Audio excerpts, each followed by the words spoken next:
Welcome to the Any Given Chance podcast. Stories about passion and sacrifice, what actually goes on behind the scenes in the consistent chase of everything. We're going to bring you some untold stories, some of people you know, some of people you don't. These stories that we bring on with our guests are nothing short of inspiring and will get you out there chasing your own goals as well. Join me, your host, 3am 365, Matty Menyon, as we dive into these incredible stories.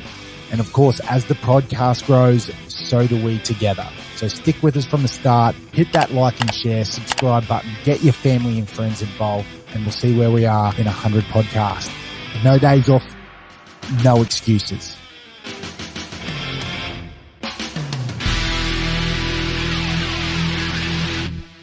Massive shout out to our sponsor, Squad Athletica. Guys, this training gears, you've got the training singlets, the shirts, they've got absolutely everything. They've got the 12-inch shorts, the 16, everything that you need for the running. It doesn't stop there. They've got yoga mats, they've got drink bottles, they've got you covered at all bases. I'm telling you, this training gear is rivaling Nike, it's rivaling Under Armour, it's at the forefront. And the best thing about it is it's right here on the Gold Coast. So support a local business. You can jump over their Instagram. It's at SQD Athletica, or you can jump online and check out their shop, Squad Athletica. Go through, select your little things, what you want to buy, new hoodies for winter, whatever training gear you need, and then type in your AGC code at the end, which will give you a little discount. That's AGC in the little coupon code. Can't thank you enough, and make sure you get out there and get in your squad gear. Woo! Big shout out to one of our sponsors, Black Rose Barbers. That's right. Go see Liam and the boys over at Black Rose Barbers. They're located on Lakeview Boulevard over at Mermaid Waters, right in between the Good Life and the 7-Eleven. Walk out of there feeling $1,000,000. The boys can cut hair, and he even does the cutthroat razor if you want to feel really fresh and fit on a Friday. You can book online at blackrose.com, or you can get on the phone and give them a call, but go support your local business. And the best thing about Black Rose Barber, you can sit in that chair and talk maximum amount of crap. You know why? Because the boys have got the answers. They'll solve the world's problems with you. I'm telling you now, they're a bunch of legends. Go support them. Tell them Matty from AGC sent you. Boom. That's it. We're live. Any Given Chance. Welcome, my man from the Queen, from God's country. Thank you for bringing us here. I'm a convict. Kyle Lomas. How you going, brother? I'm all right, bro. How are you doing? Mate, sensational. And look, you're the epitome of what this podcast is about. Just the absolute, how could you say it? Just perseverance of not taking no for an answer. Now, we're going to go on a journey, mate. If you, basically share your whole story of how you got out to Australia and actually what you're doing now here. For people who don't know, Kyle's from the Pommy land of England.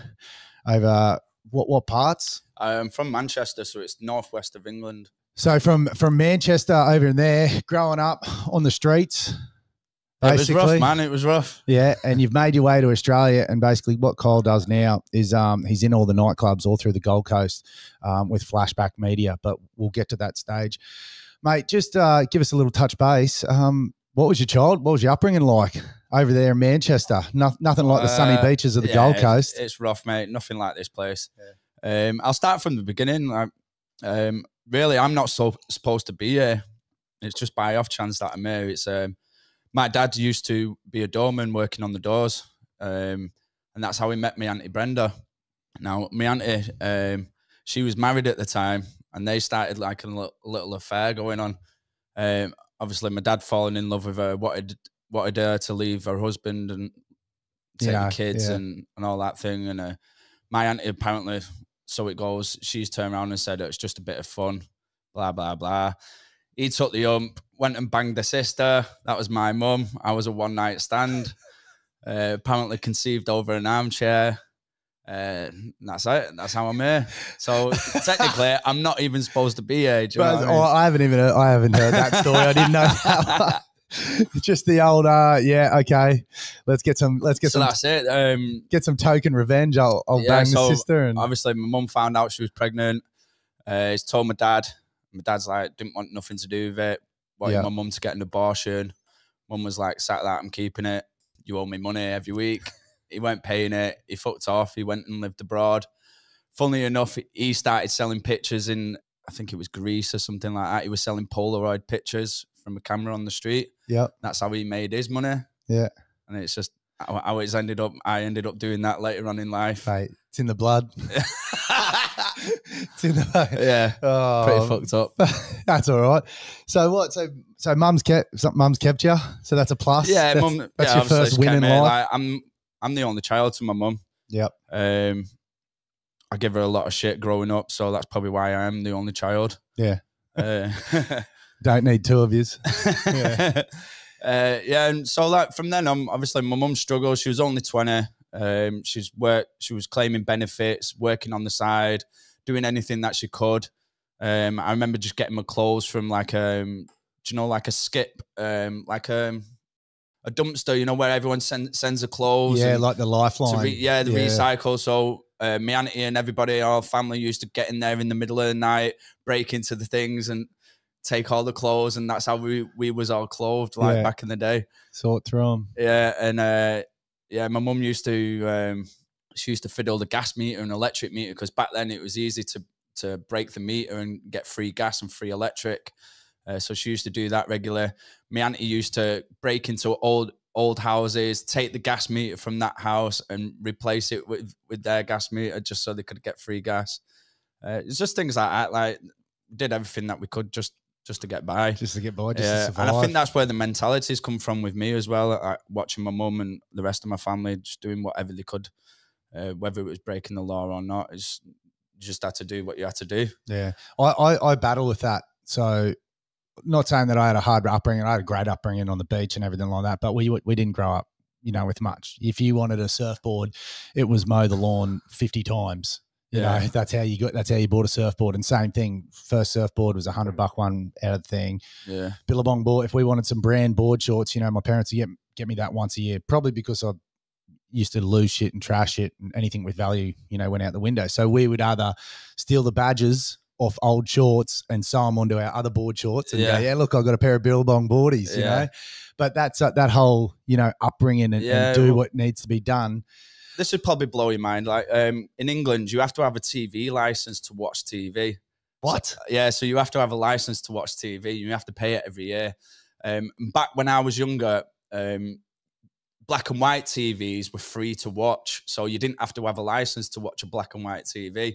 So my mum always had a black and white TV in the back bedroom, and she would have a colour TV. And if you're not paying your license, you get a guy coming round with a clipboard and a suit and knocking on your door, and it's like, why have you not got a license? I've come to inspect your property. And they've got to come in your house and see what colour what kind of set you're watching.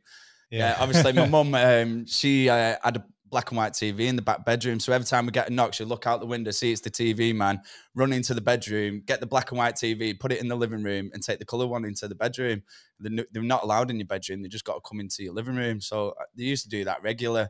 And that's what my mum used to do, just to get away from not paying that license. Mate, what about what about if that's your job? What do you do? What did you do for a living for 30 years? Yeah, I just went around and inspected if people had colour TVs or black TVs. Everyone was doing it. But who in their right mind came up with that idea? I know what we're going to do. We're going to tax TVs. Like, good old England, eh? They got the best of it. So. Yeah, no, they rape you for everything over there, honestly.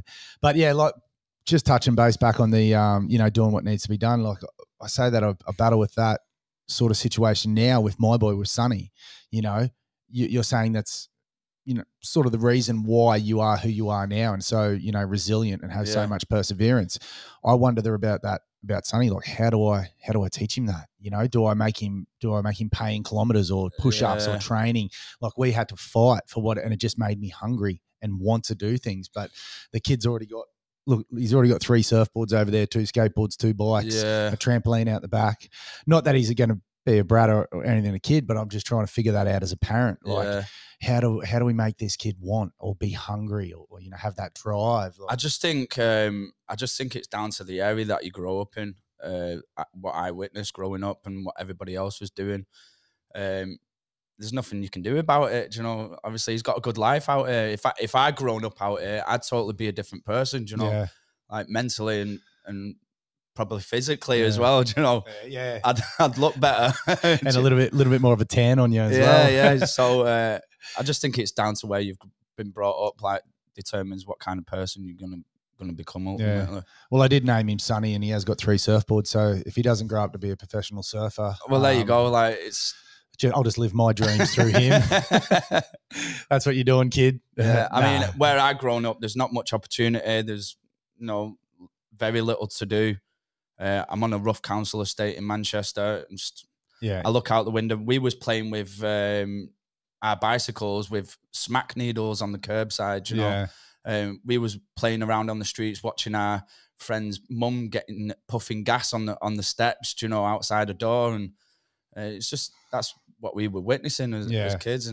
But you are a product of your surrounding, like you said, like that just would have hardened every kid around you, which made you. There was no backward step. You got the town bully, and you got to step up. Otherwise, fights every day, man. I used to get in fights all the time with best mates. Now, do you know? But as kids, we always used to fight.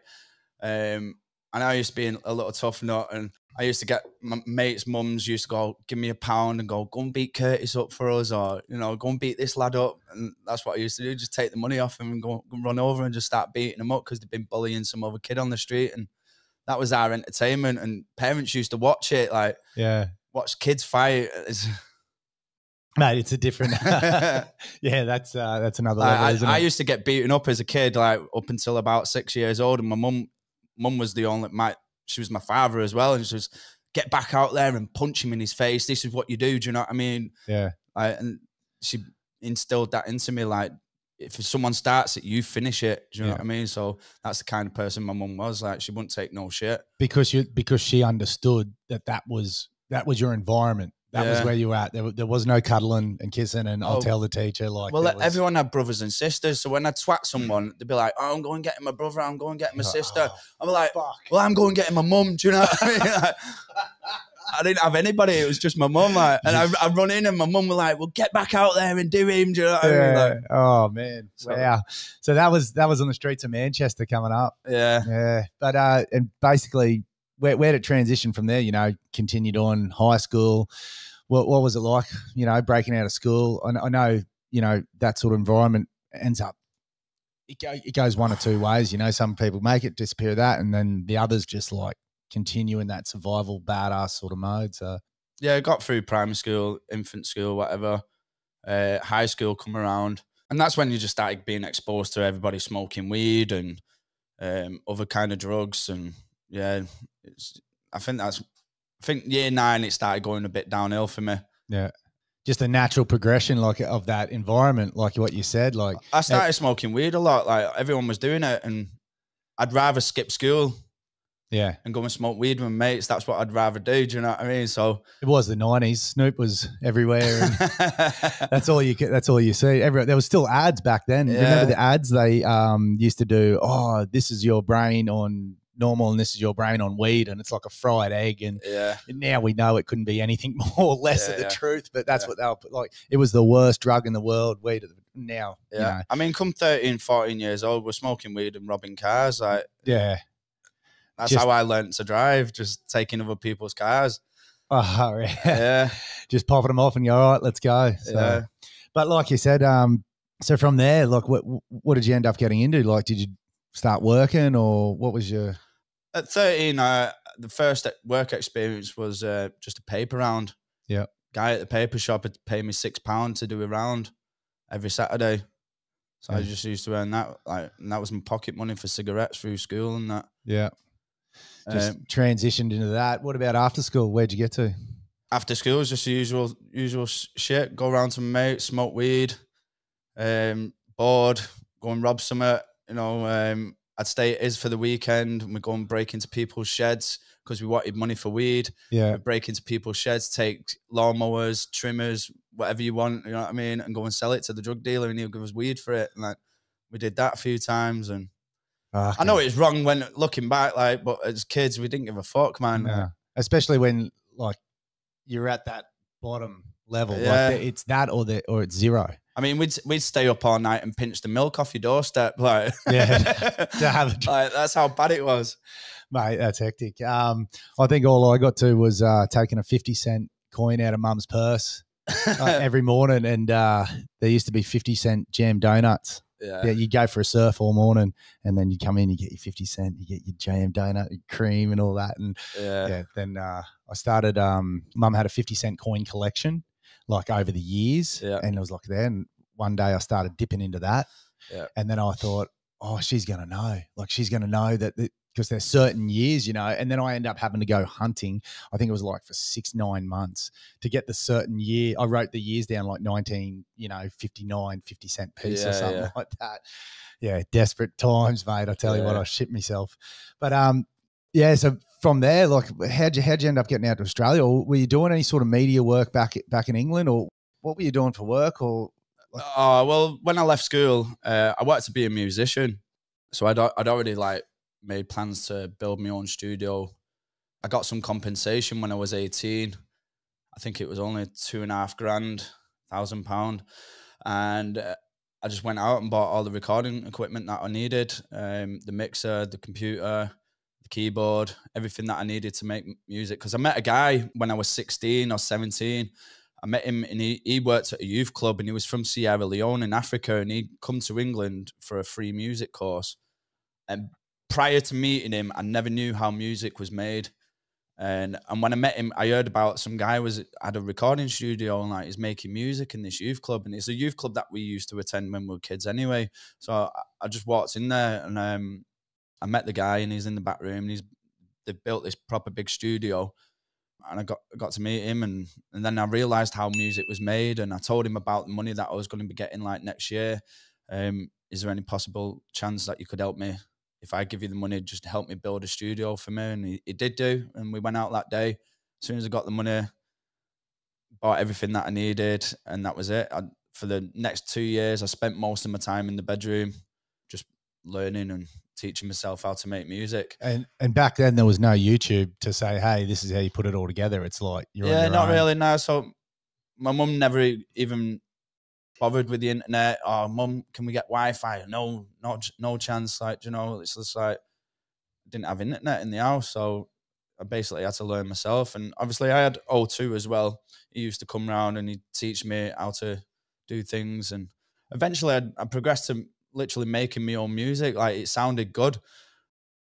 And then I found out about a music course at university, and I never even thought of doing it. I thought like university had never even come into my life. But when I found out the course that they were teaching is like something I already know, like the music programs that I'd already taught myself, they were already teaching. So I just went for the interview.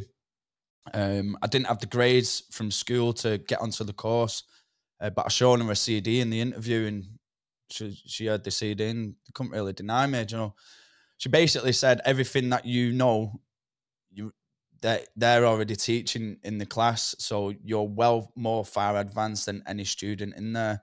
So when I got onto the course, I basically ended up being a teacher for some of the students in there, showing them how to do things on the program and that. And I was well more far advanced because they started from the bottom, like basics, and yeah, you've done 2 years. I'd already done 2 or 3 years programmed in your head. Yeah. So that basically kept me out of trouble for a while. I did go out at the weekends, but I didn't work. I was on the dole all the time, just signing on and just staying at home because that's what I wanted to do. Yeah, with the youth allowance or whatever it was, like your university allowance or something. Yeah. What do they get over there in England? What, the dole? Yeah, is that legit? Yeah, so yeah, job seekers, I think it was like £80 every fortnight. £40 a week. £40 a week, yeah. So it weren't that much, but I was living at my mum's at the time, and obviously me staying at home all the time and got on my mum's nerves for a bit because she was going work and she was like, get a job. And like, no, this is what I want to do. And she couldn't grasp the concept, you know, like music is what I wanted to do. And all she cared about was just getting a job and getting money into the house. Yeah, what's next? So it caused a bit of a friction between her. And my mum likes to drink a lot as well. So, yeah. Yeah, just seeing you do what she perceived as nothing was just, yeah. She's out there hard working. You're on the dole getting £40, playing music, thinking you're going to kill it and make it. Yeah. So where'd you end up from there? Like, obviously, the music didn't take off in the direction that you wanted it to. So, like, how'd you end up going after university, or what? Like, I guess what was the progression to you going, oh fuck it, this ain't working, I'm going to Australia? Like, how did that all come about? I used to watch Home and Away and Neighbours with my mum when I was a kid, and she she always used to say to me, because we'd sit there, it just transported you to a different world. You know, I look out my window and it's fucking shithole, and then you look on the TV and it's just beaches and all that. So my mum always used to say to me, one day, son, we're going there. Do you know what I mean? Never even thought I'd actually be here. Do you know what I mean? But yeah, it was the furthest thing from my mind to actually go and live in another country. But when I eventually left uni, I got my degree in music production. Shit went down the pan. The relationship between me and my mum, that was gone. I left home. I couch surfed from place to place. So just anyone that would take you in basically, or had a night to stay is like, yep, this is where I'm at for the night. Yeah, so I stayed at a friend's house. He put me up. Him and his mum put me up for a while. From then on, I went to live with my auntie, and I was sleeping on a blow-up bed in the living room, and I bought some weed because I got my student loan through. My last student loan it was, so I went and bought an ounce of weed to make that money last me, so I could keep selling it. And I was living at my auntie's house, and I bought a new mobile phone. And the mobile phones, it was the tiniest phone that I could find, and I really enjoyed it. And I bought it that day, and I went to sleep that night, and I put it on charge, and I'm playing with it as I'm in bed, and then I've gone to sleep, and I woke up in the morning, and the phone's gone, and the charger's still plugged in the wall. So I woke up and I'm like, Auntie Brenda, have you seen my phone? And she's in the kitchen, and she was like, no, I've not seen it. I was like, well, it was plugged in the wall last night. And she was like, no, I've not seen it. I was like, oh, right. So I'm searching everywhere for this phone. It was completely gone. So she was like, well, maybe someone's come in off the street, and like she had a Rottweiler at the bottom of the stairs, like behind a cage. And she said, maybe someone's walked past and like come and took the phone and got off and walked past the Rottweiler who barks at anybody. Do you know what I mean? So I knew that was a lie. And then she's like, well, maybe you was that stoned last night. You don't know what you done with it. The charger's still plugged in the wall, mate. Like, I was playing with it before I went to sleep. So someone in the house had took my phone. Yeah. And it was either my cousins or my Auntie Brenda. Do you know what I mean? So from that point, I was like, do you know what? If I'm going to come back tonight, and if my phone's not here, like, you'll never see me again. Last time I ever seen her. Yeah, right. And that was 12, 13. How old was I? 21. I'm 35 now, so yeah, it was that long ago. Packed up. See you later. Never seen her again.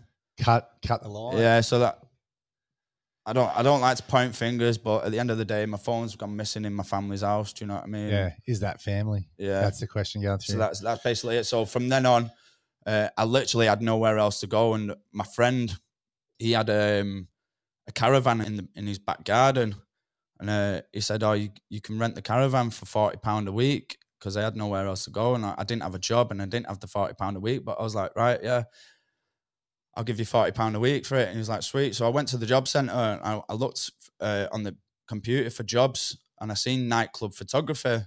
I was like, oh, I could do that. Do you know what I mean? So I went for the interview to the guy, and I met him in this club, and I walked in there with a tracksuit on, and anyway. Went through the interview, and he red tracksuit, Adidas, everything you see from fucking England. So, yeah, cut long story short, went through the interview, and he's like, well, I don't usually take people on who dressed in tracksuits and that. He said, but I reckon you could do the job. And I was like, I reckon I could do it. So that was it. I started that Friday. Basically, the job was taking pictures of people and giving people the opportunity to purchase their picture on a keychain, on a key ring. And you've got a printer in the club, and you just print off the pictures, put them in the keychain, and just give it to the person. And back then, I think they were selling them for £3 each. Turns out I was really good at the job.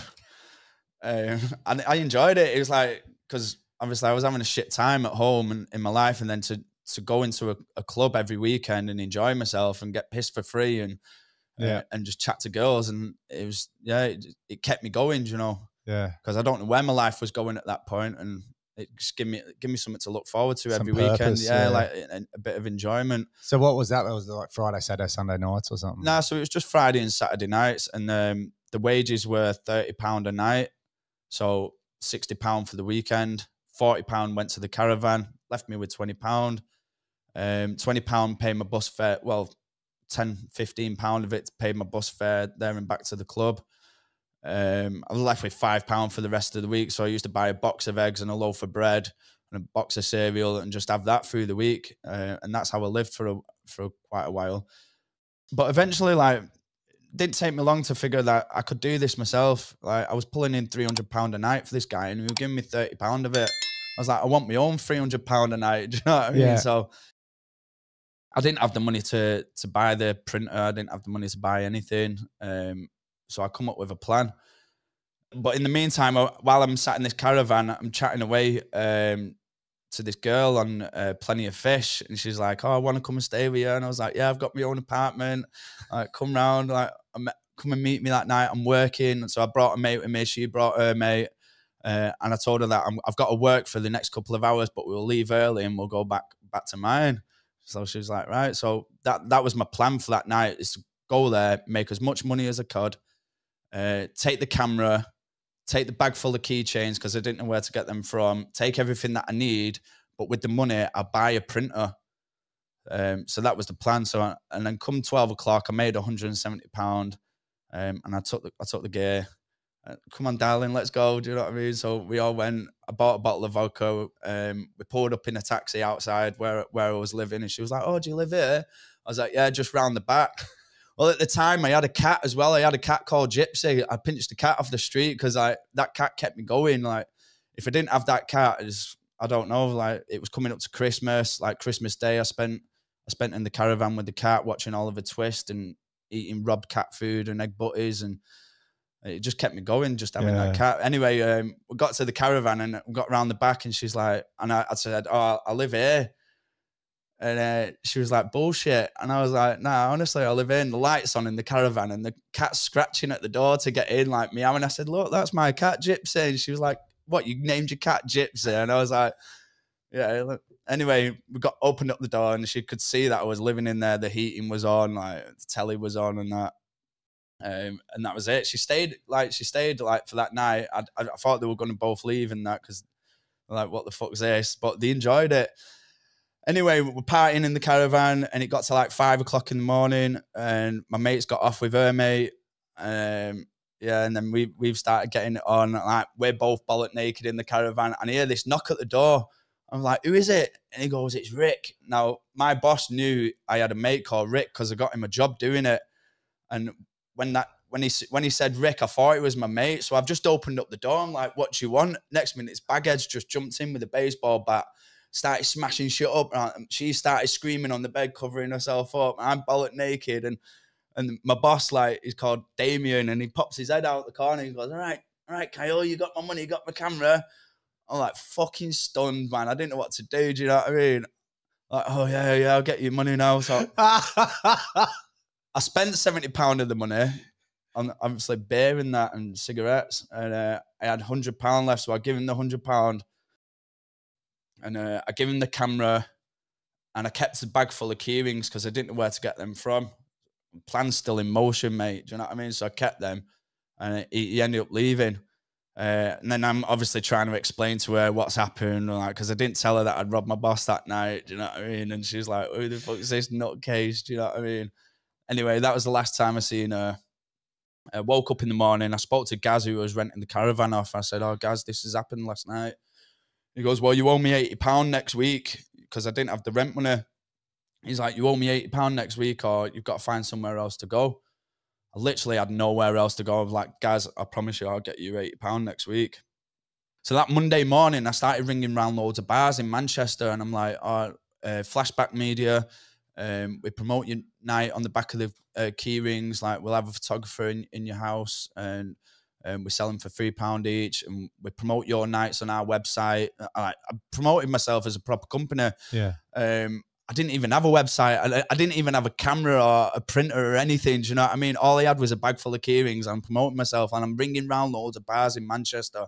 Every bar that I knew he didn't work at.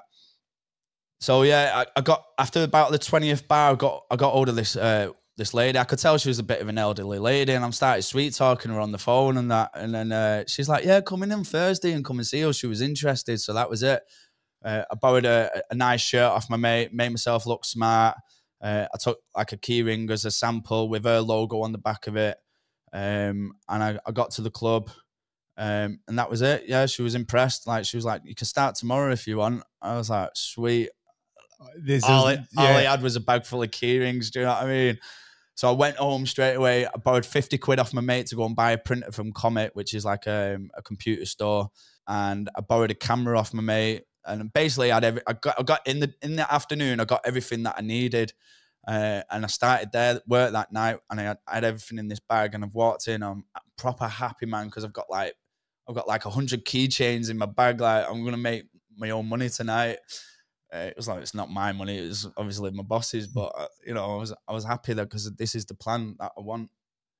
I remember it so clearly. I got set up. The lady set me up in her office, and I went out to do the first picture, and it was a couple on the table. And as I took the picture, and they both wanted one straight away, and I was like, right, I'll be back in a minute. Went to the printer, went to put the memory card in, and it printed off the picture that big, like a 6x4. It didn't do the photo size, keyring size, like the passport size picture. And I'm messing around with the settings because I specifically asked when I bought the printer, I need a printer that does the passport size photos. And he was like, yeah, it's this one here. Do you know what I mean? The guy didn't have a clue what he was talking about because he didn't have that setting on the printer. So I was like, fuck. I was like, the guy, Gaz, he wants £80 in the morning for the caravan. Like, if I don't have that £80, I'm gone. Do you know what I mean? She's expecting me to work tonight. Obviously, I've got no money. I need this money. The cat's scratching at the cupboard for more food. Like, it was dire, mate. Do you know what I mean? I didn't know what else to do. Like, so I knew when I worked for my boss, I worked at another club, and the owner there, she liked me as well, and she was like, "Why don't you foot your boss off and come and work for me? Like, get your own equipment and you can stay in here in this club for me." I was like, so I knew if I was on a friendly term with her, and I knew if I could go around to her club and she didn't know what I did the weekend before at Yates's, there's a chance that I might be able to get in her club and take the printer that I need. So that's what I did. I went round to her club and I just knocked on the door before it opened. And I just basically, so as soon as she answered the door, she was like, "Hiya, Kyle." I knew straight away. I was like, "Hiya, mate. Hiya, darling." I was like, "There's a problem with the printer at Yates's. Can I come in and grab yours and just borrow it for the night?" She's like, "Yeah, no problem. Come in." Like, I got the printer. And as I was walking out, she was like, "When you're setting up on your own anyway, I want you in here," and all that. I'm like, "I'm just in the process of doing it." Walked out that door, ran straight round to the club. It was like a 15-minute run, you know what I mean? Like, I sprinted, mate. Got there, sweating my head off. And the couple that I was sold the 2 pictures to, they still sat at the table. And I ran into the back room, ran into the office, set the printer up, bam, bam, bam. Got the keychains made, ran over to the table. I was like, "Sorry, darling, sorry for that wait. I've been gone like 20 minutes, you know what I mean? 25 minutes. And like, "Oh, yeah, no problem. We even bought one." Like, and that was it. Boom, I was straight around all that club. I made like £340 that night. Got on that bus after the night shift, and I was happy as anything. And like, the supermarkets are open 24 hours around there, so I went straight to the supermarket, filled my fridge up, bought a full chicken for the cat. Do you know what I mean? Like, we live like kings, mate. You and Jippo. Yeah, just like that. Like, one for Jippo, one for me, yeah, one for just biting on it, just sucking back. Wow. Yeah, so we live like... Wow. We lived like kings for like 4 weeks. That was at full time. That was cut off day. You had rent due the next day. You had everything was on the line. You had $50 borrowed. Yeah, you had nothing to your name. Yeah, well, that's it. Like, I needed to do what I had to do. I knew I was doing wrong. I know I shouldn't have done it. I hold my hands up. I paid for it. Like, but basically, yeah. So them weekends have gone by, and I've eventually bought more stock. And I'm selling more and more keychains as the weekends are going on. Where'd you end up finding the keychains at? Where'd you get them from? Oh, eBay, really? Yeah. Buy them off eBay or something. You know? So that's where he was getting them from. Yeah, and then obviously I got on a website, and then there was a company selling them like dead cheap. So I ended up doing that. But yeah, the 4th weekend I got there. So I knew like, I've obviously been caught on taking that printer, because he would have sent someone round to that club. They would have turned around and gone, "Where's the printer?" Like, and good old Jules, or what was her name? I can't remember her name. Good old Jules would like, "Kyle's just around here picking it up." Yeah, Kyle's just been round and took the printer. So he'd be like, "Fuck!" But so I knew he knows where my caravan is. Do you know what I mean? Yeah. Like, how he knows, I don't know. But I slept with a crowbar under my pillow. Me and Gypsy on the bed. Like, door was locked. Like, if he come round, he would have got it straight in his head. Do you know what I mean? Yeah. Like, I was that desperate. Like, no one's stopping what I'm doing. Like, and you're going to come round, but I just had a feeling he wanted to catch me in the club, you know, and he never did come round to the caravan.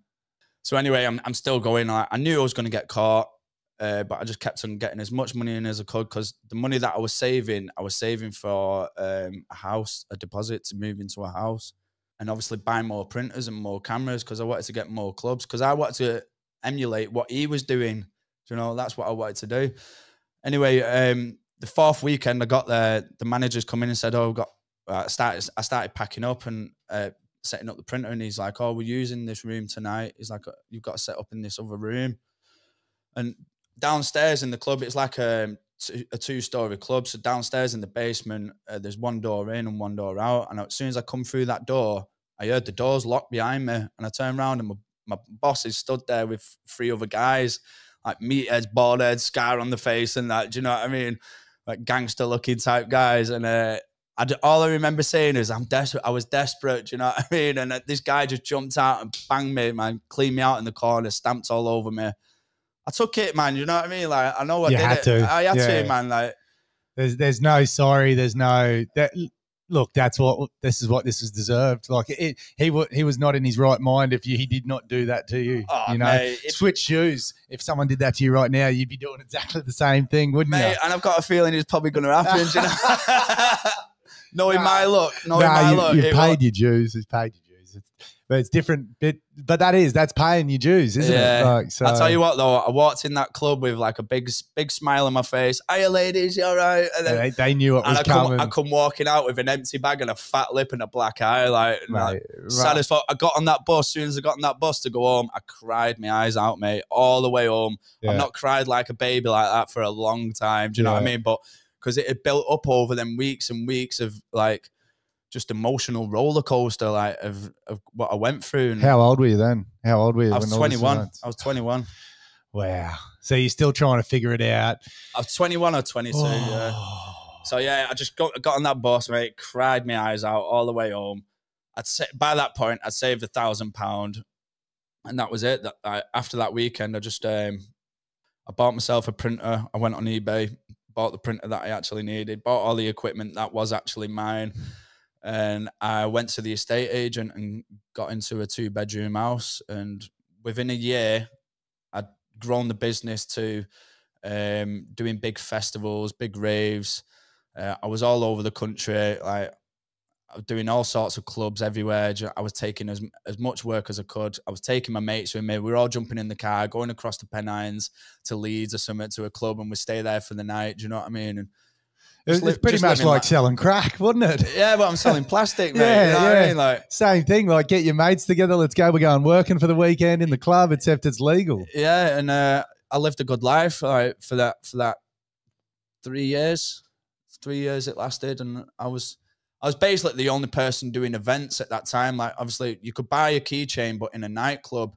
But I was catering to the events. Like, there's a lot of house events over there and bounce events, and so I was doing all the events with their logo on the back, and they loved me. And then, like, eventually, just people was messaging me, "Can you come and do my event? Can you come and do mine?" So, and at that point, I built it up to where I bought 5 printers and was doing big, massive raves, like thousands and thousands of people. And I'd have a stall set up, and I'd have my mates working, and I didn't work. I just sat back, getting off my head and collecting in money. Do you know what I mean? And that's what I did, man.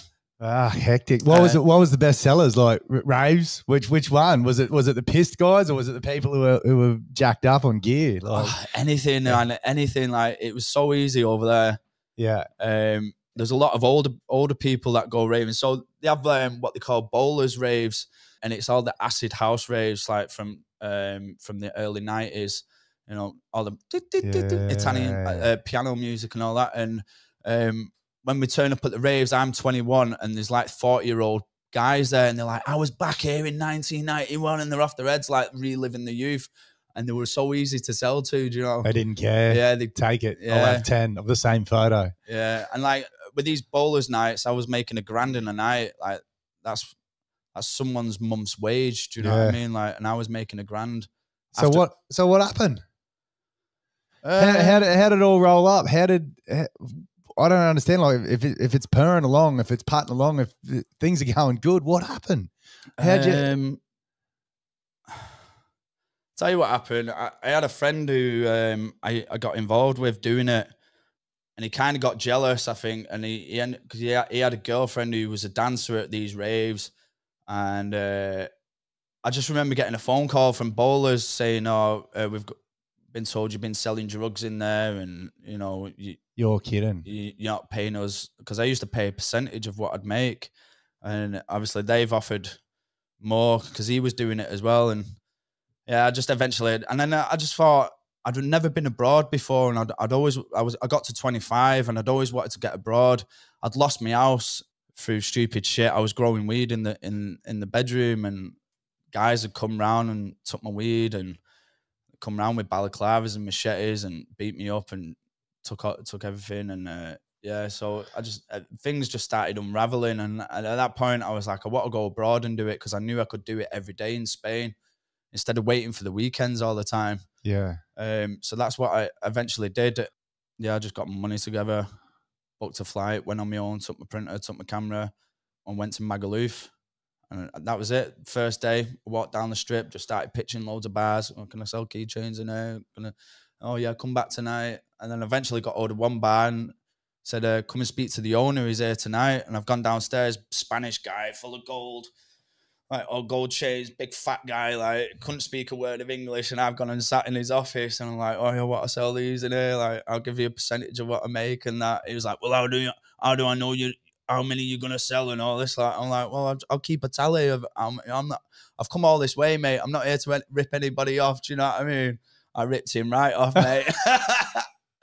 Yeah. He got a little bit of chicken dinner, didn't he? He got a little bit, but not as much as I said I'd give him. Do you know? Yeah. Sounds like a tax man to me. 90% of people are doing that. Yeah, so that was it. So every day I was working in that nightclub. I was selling them at €5 a piece. I also started selling 6x4 photographs as well. So yeah, I was doubling up. So how'd you end up out here? Where did Australia come into it? What happened? Why? So I was in Magaluf for 6 months. I'm in the time of my life, like literally the best time of my life. Everything that I've ever been through led up to this moment. I'm absolutely living my life right now. I'm banging birds every fucking day. Like the unit that I was living in was right next to the nightclub. It was so easy. I've never seen so much money. Like I'm earning money every night. Never took a night off. I'm pissed every night as well for free. I'm getting free beers from the bar. And then from then on, the season was ending there. So we went to Ibiza and we went to Tenerife. And in the winter, Tenerife is pretty busy because it's still warm. It's just off the coast of Africa. I lived out there for probably about 2 months, and I got into a bar there, and the guy who owned the bar, he was from Manchester. So when I approached him, straight away, I'm in there, started working every night there, and I went back to England to get some more stock. I was sleeping at a friend's house, and when I woke up in the morning, I could feel my legs and my feet were like jelly, like rubber, and I couldn't coordinate my legs properly, and I started getting pins and needles in my hands and my feet. I didn't think nothing of it, and my mate was turning up to take me to the airport to go back to Tenerife. And yeah, so I got in his car, and I knew there was something not right, but I just wanted to get to Tenerife. And when I got off the plane, I got a taxi to my unit, and I woke up in the morning, and I was literally paralyzed. Like body was dead. They thought I'd had a stroke, so they took me to the hospital. And it took them about 2 days to find out what was wrong with me. And I had Guillain-Barré syndrome, which is basically a life-threatening condition. And 80% of people that get it don't ever actually walk again. And yeah, so I was in the hospital. I couldn't remember what day it was. Couldn't tell you what month it was. Like I was so disorientated. I was in there for quite a while.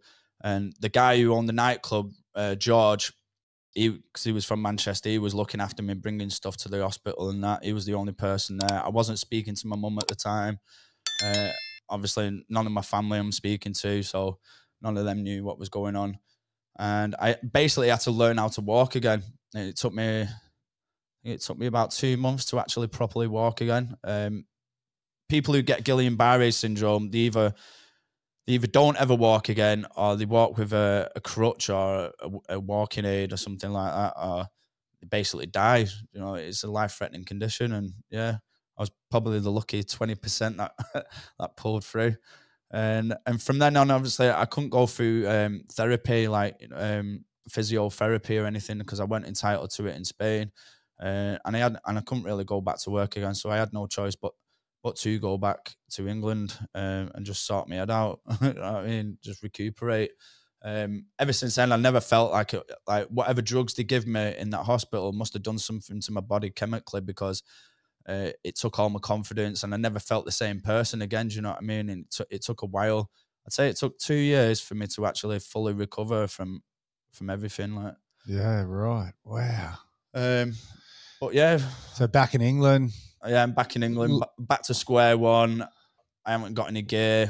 I haven't got a camera. I didn't even feel like going into a nightclub and take pictures anymore. I just didn't have it in me anymore. And I didn't know what to do. So I was back on the dole, back at my mum's house. And what happened then? Took a job. Oh yeah, so my friend phones me up one day, and I'm just on the way to the job centre to go and sign on, and he's like, "Oh, what you doing today?" Well, I'm not doing anything. And he's like, "Do you want to come and help me with a job?" Like, because he works for his dad, and it's cleaning out houses. And so you did take a job. Just for a day. He's like, "Listen, I'll give you £20 or something." Do you know what I mean? He was like, "I've got some weed as well, and we'll smoke some weed while," you know what I mean? I'm just on my way to the job centre, mate. He was like, "I'll take you there, and like, once you signed on, we'll go like to this house." Yeah, there's $20. I was like, "Fuck it, I'm not doing anything." Do you know what I mean? I'll come and do it. Now, if you tell me that I've got the free will to rummage around someone's house when they're not there, do you know what I mean? Like, and all this shit, because he's basically everything in this house needed to be cleaned up, thrown into a skip outside, ready for the council to come in and start doing work on it, and then move the next tenant in, because they had a contract with the council. So I was like, "Yeah, hell yeah, man! Like, I want to see what's in this house." Do you know what I mean? So yeah, I've gone and signed on. He's picked me up and he took me to the house, and he's like, "Yeah, it's an old lady that's died in the house. She's got no friends or family to collect her belongings. So everything in the house, we have to just box up, bag up, and just throw it." You know what I mean? Anything that you find, you can keep. Do you know what I mean? It's just one of them.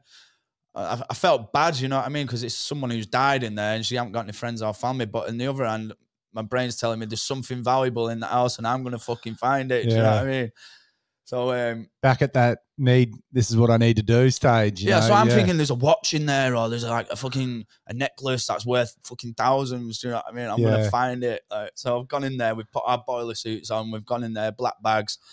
And then I couldn't believe, because she lived in this living room, and it's like a Victorian house. So it's tiny, like half the size of this room here. We started bagging up all the rubbish on the floor. And as I'm going through the floor, and newspapers, papers, old black and white pictures of a youth and a family and that, and I'm looking at them, and I just didn't have the heart to throw them out.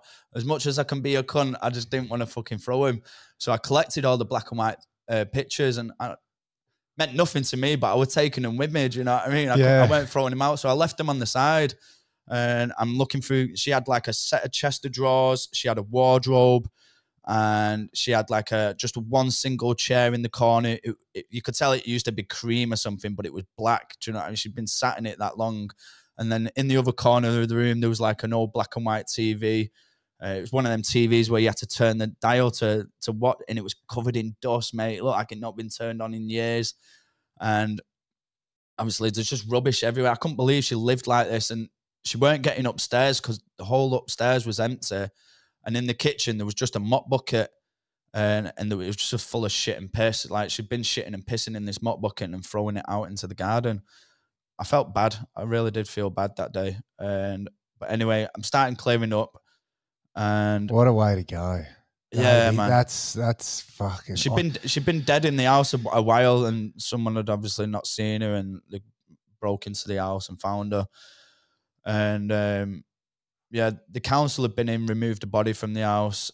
And there was as I looked over, my mate's gone upstairs to have a look upstairs, and there was a wardrobe So I've opened up the wardrobe and it's just full of like old ladies' cardigans and clothes, like all slumped at the bottom. Nothing's hung up. So I closed that, and then I went to the drawers next to the wardrobe. And as soon as I opened up the first drawer, there was an envelope that fat looking at me full of money. And it was like all £20 notes. Straight away, I was like, "Oh, get down here now," like to my mate. And he's like, come running down the stairs. He's like, knew I found some. He's like, what is it? What is it? I said, what the fuck's that? He was like, where have you got that from? I was like, I've just found it in this drawer here. He was like, right, is there anything more?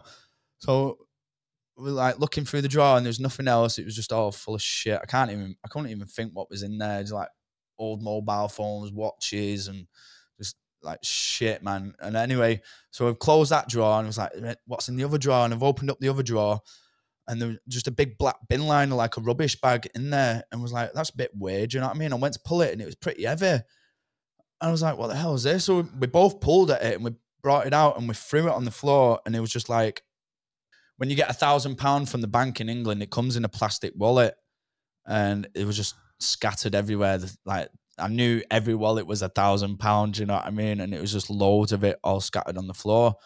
So I turned to my mate, we're both looking at each other like this, and I just seen him instantly go white. Like, I've never seen anybody go white in my life like that. It was just like, he went pale, mate, and we're just stunned for a second. And we're like, how much do you reckon's here? I said, I don't know. I reckon there's like 30 grand here, mate. He goes, I reckon there's more. I went, fuck. I was like, we're in here, Louis. I was like, I think we've been set up, mate. Someone set us up. And he's like, mate, he's like, we've not been set up. He said, the only people that know this money's here is me, you, and her, and she's dead. Fuck, mate.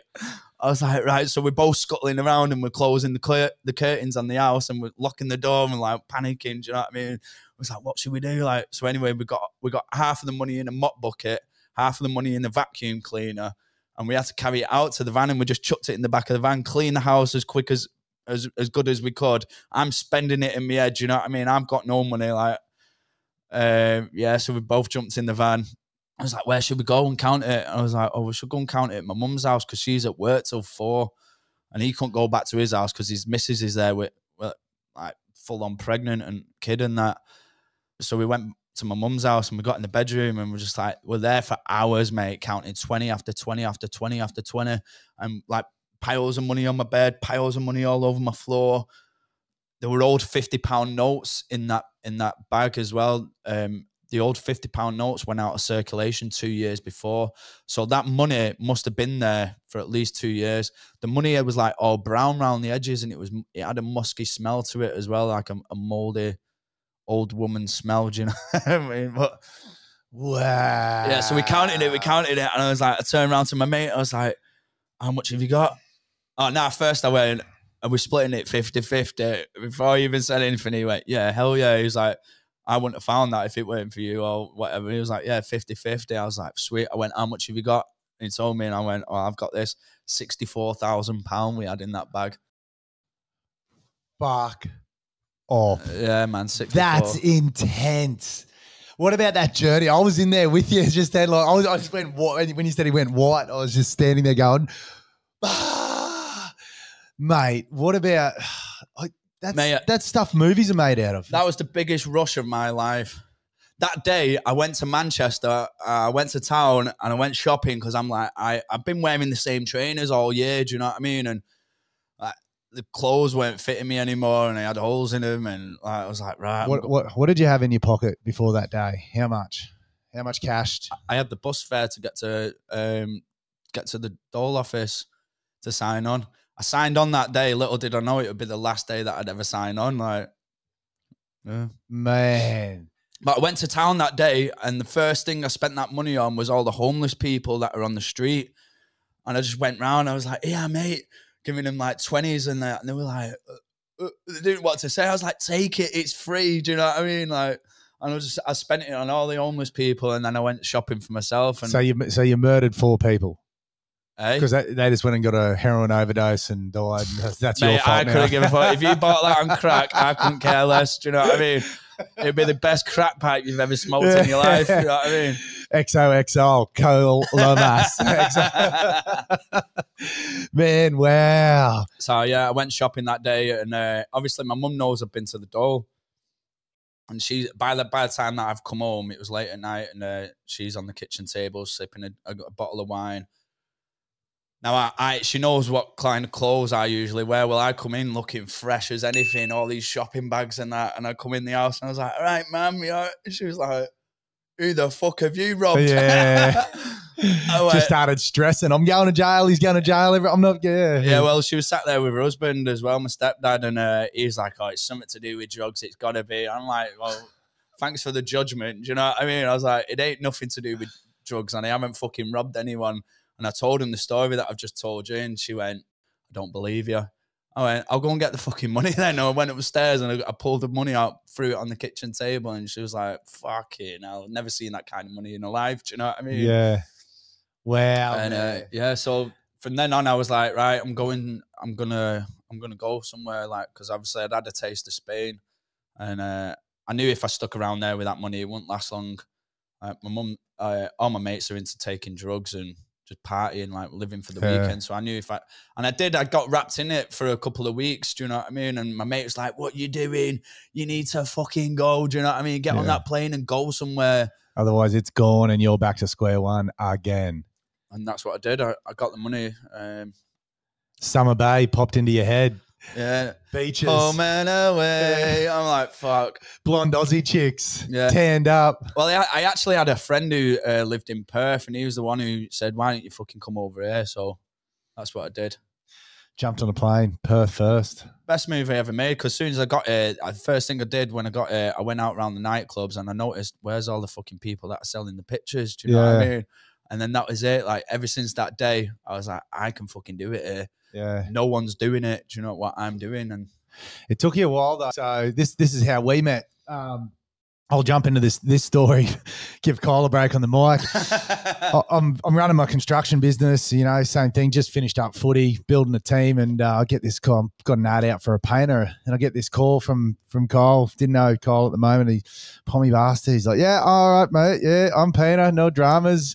Put him on up here, put him on a job. I was based at the Gold Coast here at the moment. Had him working at the Sunshine Coast. And a couple of days in, one of my foremans gives me a call and goes, "Hey, this new painter you got on, what's he doing?" And I was like, "Oh, you know, he's just trying out. He's just doing the thing. He'll look after that side of things. You just stay on the render side of things." He goes, No. He's sleeping out the front of the job." And I was like, "What?" Give him a buzz. I said, "Mate, what are you doing?" He's like, "Oh, yeah, look, I just come up from the Gold Coast. I took this job up here." Nah, you actually turned up on that Friday, the first day I met you. That's right, yeah. You turned up and you come over to me and you was like, "Oh, are you Kyle?" And I was like, "Yeah, you're Matt." And he was like, "Yeah." He was like, "What you doing sleeping in your car?" One of the boys said, "Hey," and you're like, "Oh, I'm actually driving up instead of driving up from the Gold Coast, because this was at the time just after the GFC. There was fucking no work. You know, we were doing whatever we had to do. You know, a lot of builders were recovering, a lot of trades were recovering, everything. It was just a bit of a shit fight. So there was no work on the Goldie. 95% of people were working out in the mine towns, Moranbah, Mackay, you know, to fly in, fly out. It was mayhem. But anyway, so I got him. I sent him around to Old Man Manion's house. I said, "Righto, this will be the telling tale with if he's a good bloke or he's a shit cunt." Yeah, because you said Marky, he'll know. He said, "My dad likes German beers. If you take a couple of German beers around you can get a shower and get your head down." Yeah. I was like, "Fucking hell, mate! What a fucking godsend!" Like, 'cause I've been bathing on the beach and that. Like, yeah. Oh, and it was round in the corner. What was it? It was round in the corner into winter too. It wasn't. It was in that middle, because I remember I moved Dad down the Gold Coast. Because I come to the Gold Coast in March. Yes, May. Yeah, it would have been May. Nearly this time that year. Yeah. Anyway, he's down there, and then you end up working with us, and you know, we become mates for a couple of years later. Little did I know he knew nothing about painting. Once again, doing what needed to be done. But I guess you didn't have that visa, you didn't have what needed to happen at the time. You're over here on that, you know, sort of couple of years sort of visa. So like setting up in a club and doing all that is different in Spain and whatnot. Like you got to jump through some hoops. You need ABNs, you need to be able to do this and blah, blah, blah, blah. When I come here, is obviously skill wise, I'm very limited. Like, because back home, I sold drugs and I sold key rings and I was on the dole and I didn't really have a trade or a skill or anything. Like, I am a handy guy. I can build shit. I know that. Like, and I knew I was confident enough to just blag someone and go onto a building site and say, "Yeah, I can do it." Do you know what I mean? So everything that I looked at and every job that I looked at, like carpentry, I was like, I'm turning up with no tools and like putting someone's deck together. Do you know what I mean? Like, Yeah. I just give everything a go. Everything that I come across, I was like, yeah, I can do that. Yeah. So you end up so this is how, we met. You end up on your merry journey, but every day I remember like you're working and you go, Matty, I've just got to do this. Matty, I've got this idea. Matty, blah, blah, blah. And I'm like thinking in my head, because I've been here in Australia, I've never seen anything like that before. I was like, yeah, whatever, mate. No one's buying key rings. No one's doing that. No one's doing like whatever. Like, yeah, it might work for one weekend, but it's not working. Lo and behold, moving on, years after that, pounding on doors again, going to the nightclubs, bashing on everything within the Gold Coast here. And it took it like, I don't know how many no's. I called in a few contacts for you. Like, what about this idea? Put them on there. Like, once you explained to me and showed me what actually happened, I was like, man, this thing could be huge here. Like, there's nothing in Australia like this. Anyway, your perseverance and once again, just that happy mentality of getting out there and going after it. Foot in the door of which club here on the Gold Coast? What was the first one? Or was it the festivals? So like you were saying before, it's like I'm trying to explain it to you, and I explained it to people over here that have never seen it. Even my own girlfriend, she was like, who buys pictures? Like, we got social media and everyone's got a camera on the phone. Like, you don't get it though. It's not the point. Like, people are buying it for the memory, to keep on the keys or the car keys or anything like. And I've seen it work. Like, I've come from a place where it's very popular.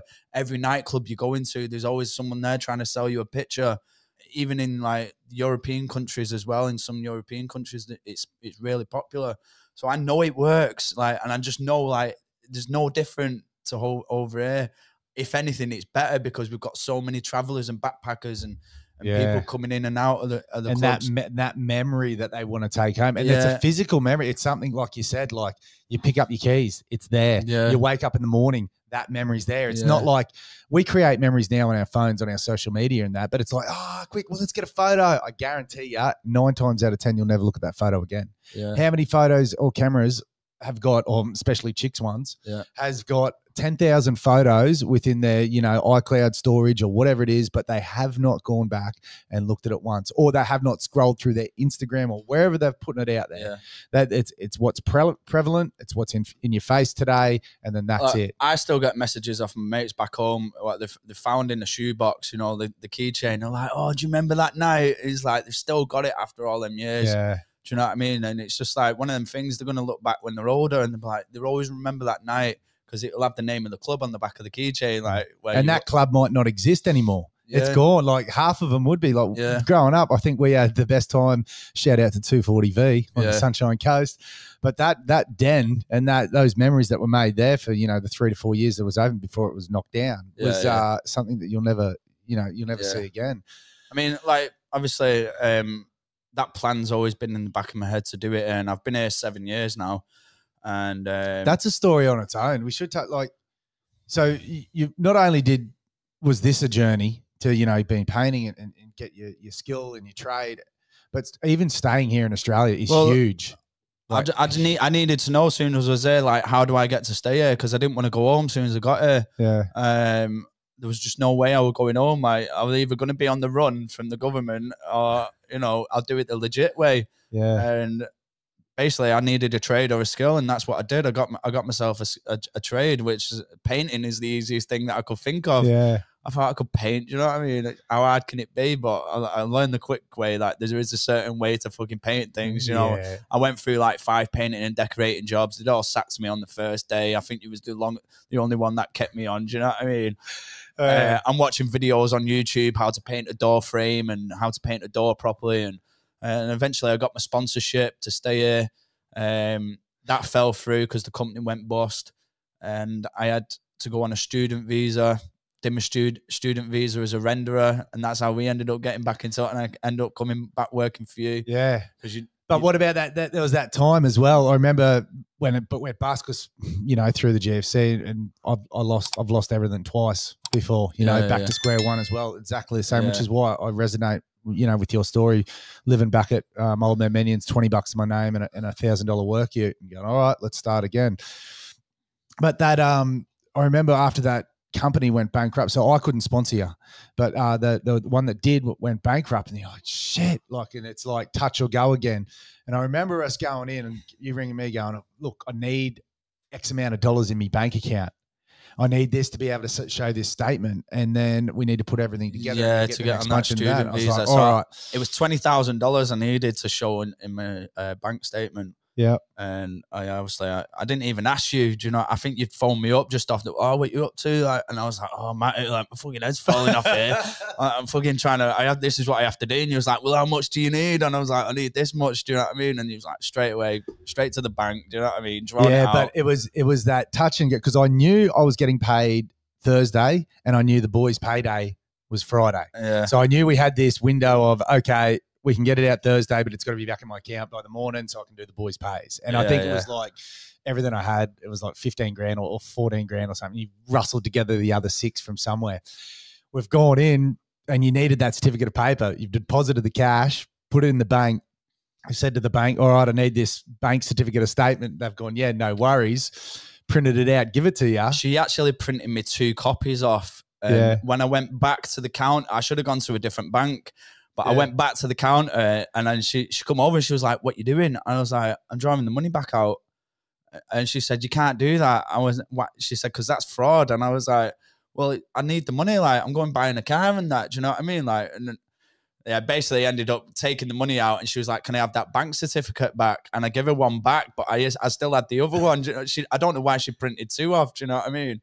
But I give her one back, and I kept the other one, and eventually got your money out of the bank, and then got round the corner. I was like, fucking heart was beating, mate.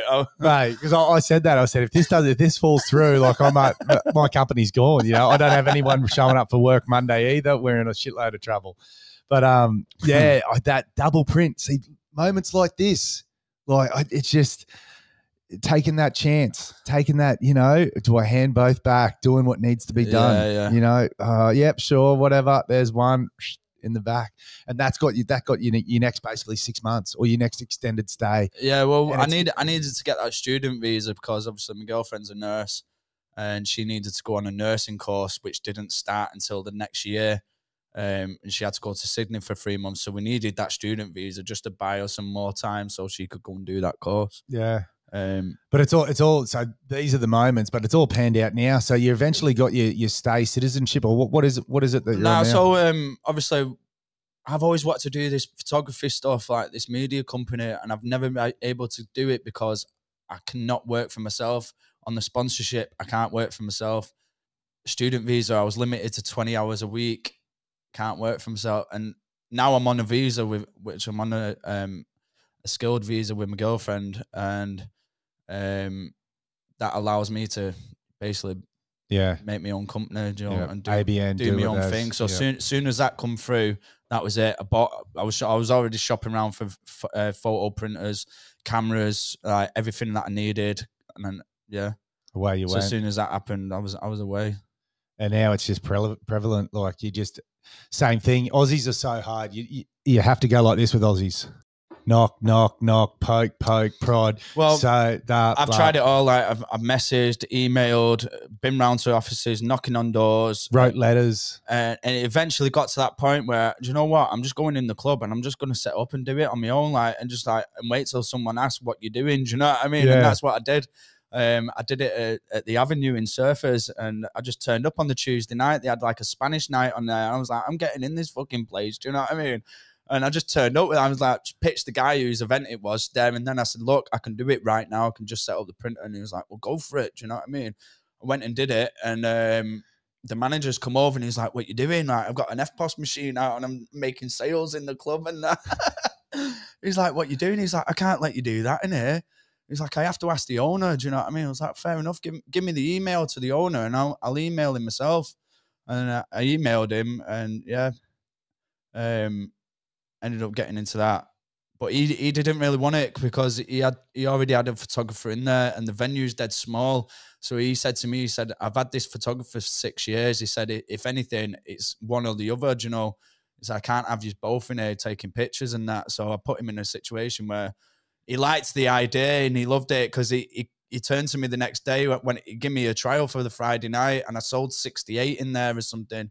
And I told him the next day, and he was like, do you know what? I'm sold on the idea. He was like, do you know why, Kyle? And I went, why? And he went, because my wife's girlfriend's from Scotland, and when she's seen it, she said, I've got one of them from 20 years ago. I've still got it. Do you know what I mean? And Pulled it out. And he was sold on the idea, but I put him in that situation where he didn't want to fuck off his photographer for 6 years. So he ended up blanking me in the end, I think.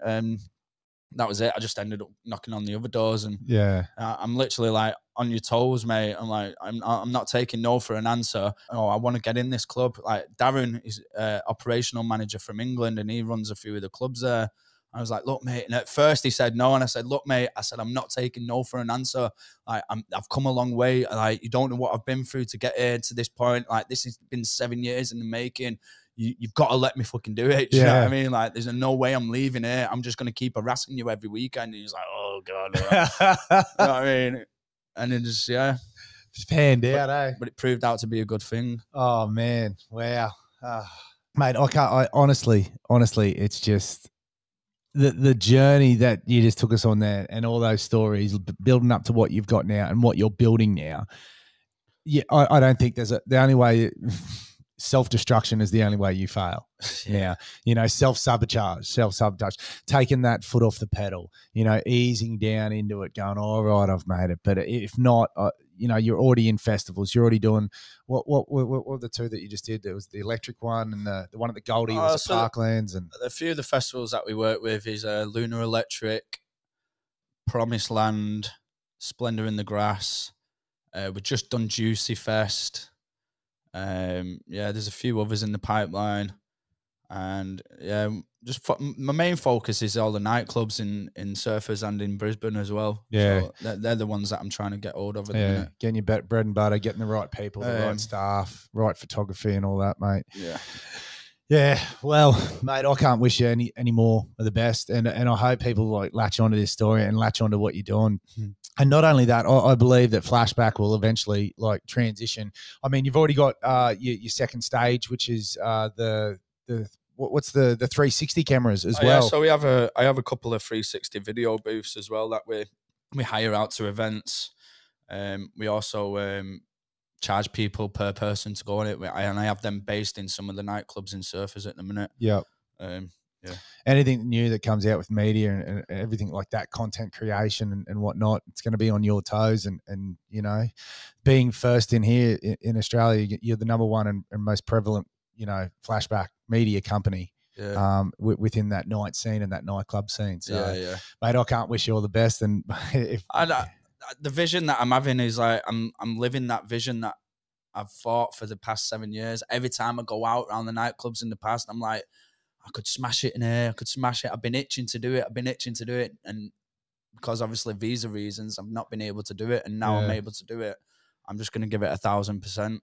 And once I've took over Surfers, I'm taking over Brisbane as well. Yeah, mate. Well done, mate. Thank you so much for sharing that story.